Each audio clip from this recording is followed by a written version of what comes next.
Assalamualaikum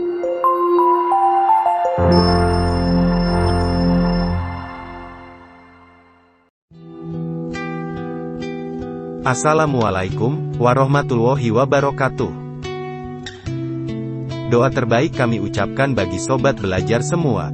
Semoga kita selalu mendapat rahmat dan hidayah dari Allah Subhanahu wa Ta'ala. Pada kesempatan yang berbahagia ini, video pembelajaran yang akan kita bahas adalah memahami makna rukhsah. Semangat belajar, dan semoga sehat selalu ya. Allah Subhanahu wa Ta'ala memberikan keringanan dalam beribadah yang disebut dengan rukhsah. Rukhsah secara bahasa, artinya ringan atau mudah.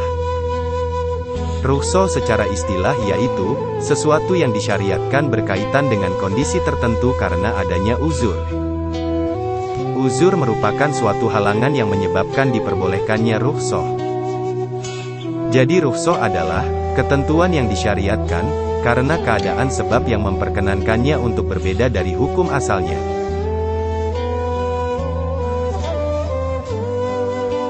Berikut, sebab-sebab adanya rukhsah. 1. Kondisi lemah yang dimiliki makhluk.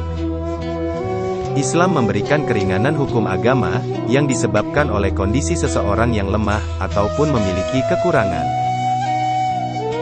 Contohnya, tidak diwajibkannya melaksanakan sholat dan puasa, bagi orang gila dan anak kecil yang belum balik.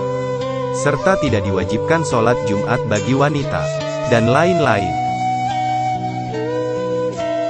2. Sakit. Sakit merupakan sebab dibolehkannya bertayamum sebagai pengganti wudhu. Jika badan tidak boleh terkena air. Dan orang sakit boleh sholat dengan duduk ataupun baring. Dan juga diperbolehkannya tidak berpuasa ketika Ramadan, tetapi harus diganti di hari yang lain. 3. Safar, atau bepergian.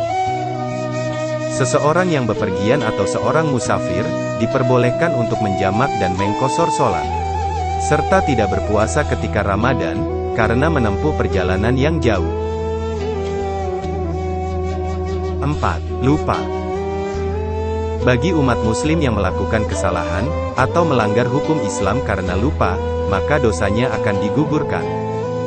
Misalnya, seseorang yang lupa makan, ketika ia sedang berpuasa, atau seseorang yang lupa tasyahud awal ketika sholat, ibadahnya akan tetap sah. Apabila hal tersebut dilakukan dengan sengaja, tentu ibadah puasa dan sholatnya akan batal.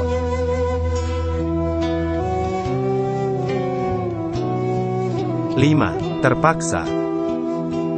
Dalam kondisi terpaksa, seorang muslim boleh merusak hak milik orang lain, memakan bangkai, meminum minuman keras. Bahkan, mengatakan hal yang membawa pada kekufuran selama hatinya tetap beriman. Akan tetapi, kondisi terpaksa yang dimaksud haruslah benar-benar terpaksa, bukan dibuat atau dianggap terpaksa padahal masih mampu.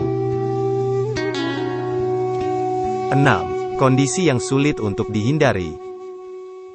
Keadaan yang tidak diinginkan dan sulit untuk dihindari, karena hampir terjadi di mana-mana, bisa menjadi alasan untuk dimaafkan atau ditoleransi. Misalnya, seseorang yang mengalami salisul baul, atau beser selalu keluar air kencing, dibolehkan mengerjakan sholat sekalipun keluar tetesan air kencing ketika sholat. Berikut, macam-macam rukhsah. 1. Rukhsah iskat, atau pengguguran. Misalnya, gugurnya sholat Jumat, puasa, haji, umrah, jihad, dan ibadah-ibadah yang lain, karena adanya uzur tertentu. 2. Rukhsah tankish, atau pengurangan. Misalnya, qashar salat berakaat 4, dalam perjalanan. Dan sholat tanpa gerakan ruku, sujud, dan beberapa gerakan lain, hingga sekedar yang mudah dilakukan oleh orang yang sakit. 3. Rukhsah ibdal, atau penggantian. Misalnya, tayamum yang menggantikan wudhu dan mandi janabat, ketika tidak ada air atau sakit. Dan duduk menggantikan berdiri dalam sholat. 4. Rukhsah takdim, atau mendahulukan. Misalnya, sholat jamaah takdim, dan mendahulukan pembayaran zakat fitrah pada bulan Ramadan. 5. Rukhsah takhir, atau mengakhirkan. Misalnya, sholat jamaah takhir, dan menunda puasa Ramadan bagi orang yang bepergian. 6. Rukhsah tarhish, atau peringanan. Misalnya, minum arak bagi orang yang tersedak, atau saat tidak ada minuman halal. Dan mengkonsumsi barang najis, untuk pengobatan. 7. Rukhsah tahir, atau perubahan. Misalnya, perubahan tata cara sholat dalam keadaan takut, pada saat perang berkecamuk, atau berlari dikejar musuh. Dalam hal ini seseorang yang sholat tidak dituntut untuk sholat dengan tata cara seperti biasanya, seperti berdiri, ruku, sujud, dan menghadap kiblat. Namun, dia cukup berisyarat.